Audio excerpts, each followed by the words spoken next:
AudioJungle.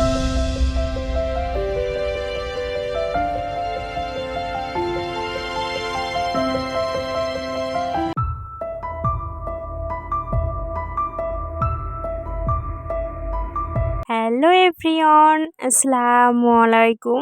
মা ছেলে লাইফস্টাইলে আরও একটি নতুন ভ্লগে তোমাদের সবাইকে ওয়েলকাম জানিয়ে আজকে নতুন একটি ভিডিও শুরু করছি।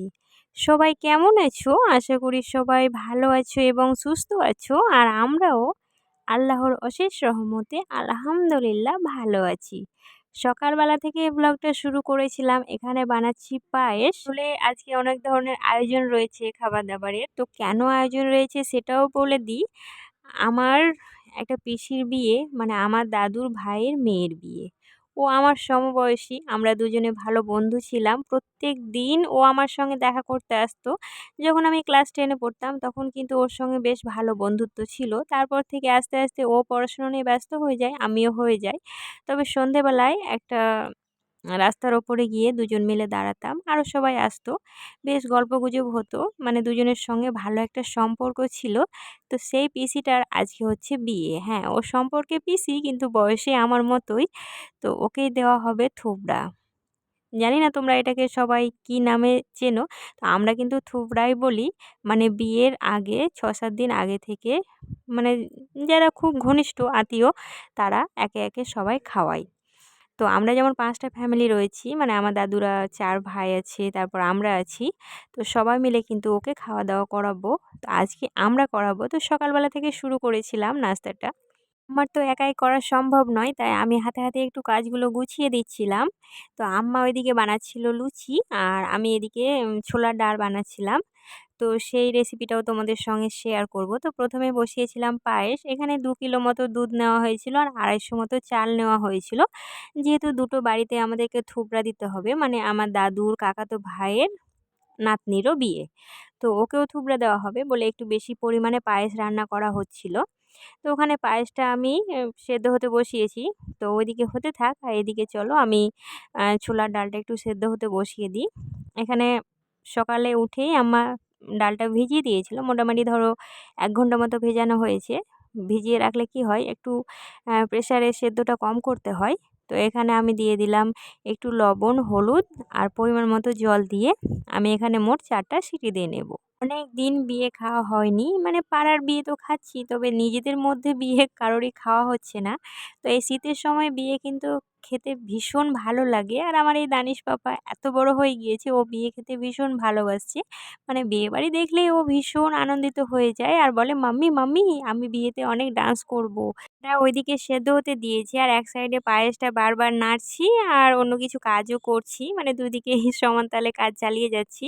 আর প্রথমেই দেখতে পেলে যে আমি ২৫০ মতো দুধ তুলে রাখলাম। তো ওটা জাল করার পর তুলে রেখেছি। যখন পায়েসটা হয়ে যাবে তার উপরে দুধটা দিয়ে দেবো, বেশ ভালো লাগে খেতে। আর এখানে কিছু আমি কিশমিশও ছড়িয়ে দিলাম।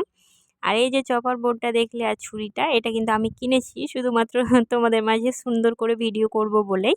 তোমাদের মাঝে শেয়ার করাই হয়নি, তাই আজকে ভাবলাম যে চলো বলেই দিই। এর আগের দিন গিয়েছিলাম শপিং মল, তখন কেনা হয়েছিল। তো এখানে আমি প্রথমে দিয়ে দিলাম কড়াইয়ে জিরে, শুকনো লঙ্কা, একটা তেজপাতা, তারপর কিছুটা পেঁয়াজ কুচি। আর পেঁয়াজটা যখন লাল লাল হয়ে আসবে সেই পর্যায়ে কিছুটা আদা রসুন পেস্ট আর দিয়ে দিলাম টমেটো কুচি। এবার অল্প একটু লবণ দিয়ে ভালোভাবে নাড়িয়ে চাড়িয়ে যখন একটু ভাজা ভাজা হয়ে আসবে সেই পর্যায়ে সমস্ত মশলাগুলো দিয়ে দেব। তারপর ভালোভাবে কিন্তু নাড়াতে হবে। আর অল্প একটু জল দিয়ে দেব যেন মশলাটা পুড়ে না যায়। আমি কিন্তু প্রত্যেকটা রান্নাতেই সমস্ত মশলা দেওয়ার পরে একটু জল দিয়ে দিই, মানে মশলাগুলো আর পুড়ে যায় না। যারা সবে সবে রান্নাঘরে ঢুকেছো তারা কিন্তু এই টিপসটা ফলো করতে পারো। আর আমি একটু দিয়ে দিয়েছিলাম গরম মশলা গুঁড়ো। এবার আমার মশলাটা বেশ কষিয়ে এসছে, মশলা থেকে তেল ছেড়ে এসছে, সেই পর্যায়ে আমি সেদ্ধ করে রাখা ছোলার ডালটা দিয়ে দিলাম। এরপর ভালোভাবে মশলার সঙ্গে আমি নাড়িয়ে চাড়িয়ে নেব। তারপরে বেশ কিছুক্ষণ ফোটাবো। আর আমার বাড়িতে একটা সিক্রেট মশলা রেডি করা আছে, সেইটাই ১ চামচা দিয়ে দিলাম। ব্যাস, আমার কিন্তু এবার ছোলার ডালটা রান্না একদম কমপ্লিট। এবার আমার দানিশ বাবা বলতে এসছে, "মাম্মি অনেক খিদে পেয়েছে, কিছু আমাকে খেতে দাও।" তাই আমি ওকে একটা আপেল কেটে দিলাম। ওকে আমি দোলনাতে দিলাম আর ও দোলনাতে কি সুন্দরভাবে খাচ্ছে। আর এই দোলনাটা কিন্তু আইহানকে আব্বু গিফট করেছে। তোমাদেরকে পরের ভিডিওতে এর ডিটেলসে বলবো। এদিকে আমি আইহান পাপাকেও দিয়ে দিলাম। আইহান পাপা টিভি দেখছিল, ও কিন্তু টিভি দেখে দেখেই খাচ্ছে। একটা সময় ছিল যখন আইহান টিভি দেখতে একদমই ভালোবাসতো না, মোবাইলের প্রতি ও নেশাগ্রস্ত হয়ে পড়েছিল। তবে এখনও মোবাইল একদমই দেখে না, শুধু টিভিটা দেখে সময় কাটায়। বেশিরভাগ সময় তো খেলাধুলোই করে। চলো রান্নাবান্না তো হয়ে গিয়েছে, এবার জাস্ট ওদেরকে রেডি করে দিয়ে আসবো। একটা সময় ছিল যখন কিন্তু বাড়িতে বসিয়ে খাওয়ানো হতো, তখন মুখের একটা গান হতো, কি সুন্দর বেশ মজা লাগতো। তবে এখন তো আর সেইসব হয় না।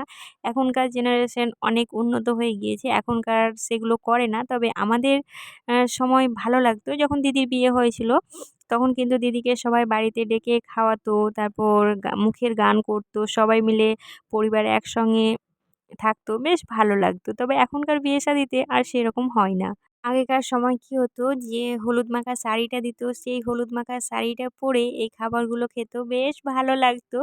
তবে দিনের দিন সময় পাল্টে যাচ্ছে, পরিস্থিতি পাল্টে যাচ্ছে বলে হয়তো সবকিছুই চেঞ্জ হয়ে যাচ্ছে। তো যাই হোক, এখানে আমি সবকিছু রেডি করে দিচ্ছি। প্রথমে আমি পায়েস, ছোলার ডাল সব একে একে রেডি করে দিচ্ছি। আর আমি কিন্তু পায়েসের ওপরে ওদের নাম লিখেছিলাম। মানে আমার যে পিসিটা ওর টি দিয়ে নাম ছিল, আর ওর বরের জে দিয়ে ওটা লিখেছিলাম। আর আরেকটা বাটিতে এস লিখেছিলাম। মানে ওর বরের নামটা আমি জানতাম না, তাই ওর নামটাই শুধু লিখেছিলাম। যখন আমি নামগুলো লিখছিলাম তখন আমি ভেবেছিলাম হয়তো ভিডিওটা অন আছে, কিন্তু এদিকে অফ ছিল। আসলে একা হাতে সবকিছু রেডি করা, তারপরে ক্যামেরা ধরা, সবকিছু আসলে একসঙ্গে সামলে উঠতে পারি না। তো এদিকে সব ওদেরকে সুন্দরভাবে রেডি করে ওদের বাড়িতে দিয়ে চলে এসেছিলাম, ওরা নিজে নিজে খেয়ে নেবে। বিয়ের সময় সবাই থুবড়াগুলো রেডি করে বাড়িতে ডেকে সবাই মিলে খাইয়ে দিত, দেখতে বেশ ভালো লাগতো। তারপর যেগুলো খাবার থাকতো সবাইকে দেওয়া হতো। মানে খাওয়া তো দূরেই থাক, মানে একটা জাঁকজমক ব্যাপার, বেশ ভালো লাগতো দেখতে। তো যাই হোক, এদিকে আমি একটু ওপরে কাজু বাদাম দিয়ে রেডি করছিলাম যেন দেখতে আরও সুন্দর লাগে। কিন্তু অবশ্যই কমেন্ট করো যে আমার এই থুবড়াগুলো সাজানোর ভিডিওটা তোমাদের কেমন লেগেছে। আর তোমরা অবশ্যই একটা লাইক করো, কারণ তোমাদের একটা লাইকই পারে আমাকে আরও বেশ কিছু সংখ্যক মানুষের কাছে পৌঁছে দিতে। চাইলে তোমরা আমার চ্যানেলটিকে সাবস্ক্রাইব করে নোটিফিকেশানটি অল করে রাখতে পারো। আর যারা এই কাজটি আগে থেকেই করে রেখেছো তাদেরকে অসংখ্য অসংখ্য ধন্যবাদ।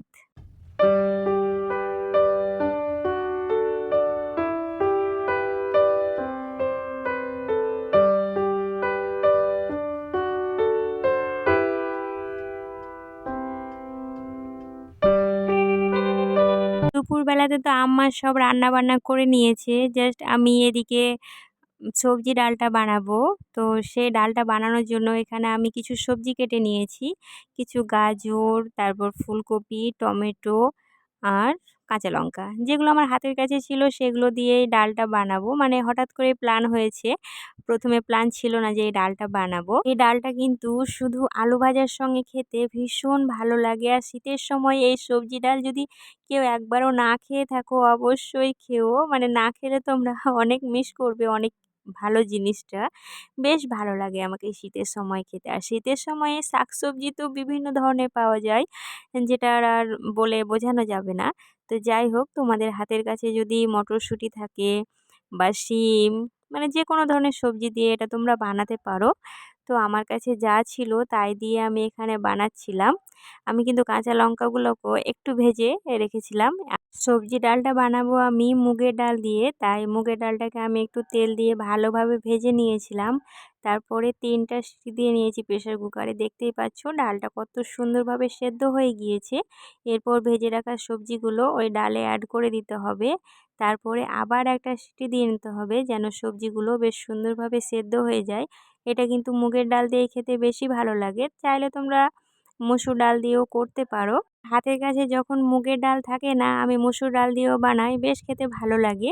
আমি আবার একদিন ধনেপাতাও দিয়েছিলাম, খেতে কিন্তু ভালোই লাগছিল, খারাপ লাগেনি। তবে ধনেপাতা দিলে তোমরা ঘি দেবে না, ঘি দিলে আবার ধনেপাতা দিলে মানে বেশ ভালো লাগে না খেতে। তো চলো এবার ফোড়নটা করে নিই। এখানে কড়াইয়ে পরিমাণ মতো তেল দিয়ে তাতে কিছু গোটা জিরে, শুকনো লঙ্কা, একটা তেজপাতা, তারপরে দিয়ে দিব কিছুটা পেঁয়াজ। পেঁয়াজটা লালচে লালচে হয়ে আসলে সেই পর্যায়ে দিয়ে দিব আদা রসুনের পেস্ট। তারপর মশলাটাকে কষিয়ে নিয়ে এখানে আবার সেদ্ধ করে রাখা ডালগুলো দিয়ে অল্প একটু চিনি দেব। চিনিটা দিলে ভালো লাগে, তবে তোমরা না চাইলে না দিতে পারো। আর এদিকে কিন্তু বেশি করে ঘি দেবে। ঘিটা কিন্তু মিস করলে একদমই চলবে না ভেজ ডালে, কারণ এটার মেন আকর্ষণ হচ্ছে ঘি। আমি কিন্তু 1 চামচা ভর্তি করে ঘি দিয়েছিলাম। যত বেশি ঘি দিবে তত খেতেও বেশি ভালো লাগবে। জাস্ট দেখো আমার ডালটা রেডি হয়ে গিয়েছে। দেখতে যতটা সুন্দর হয়েছিল, খেতে কিন্তু তার থেকেও বেশি সুন্দর হয়েছিল। চলো আজকে কি কি বানানো হয়েছে সেগুলো বলে দিই।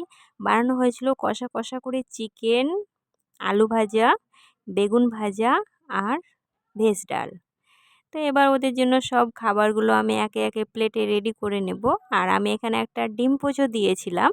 তো আজকের ভিডিওটি এখানেই শেষ করলাম। আল্লাহ হাফেজ।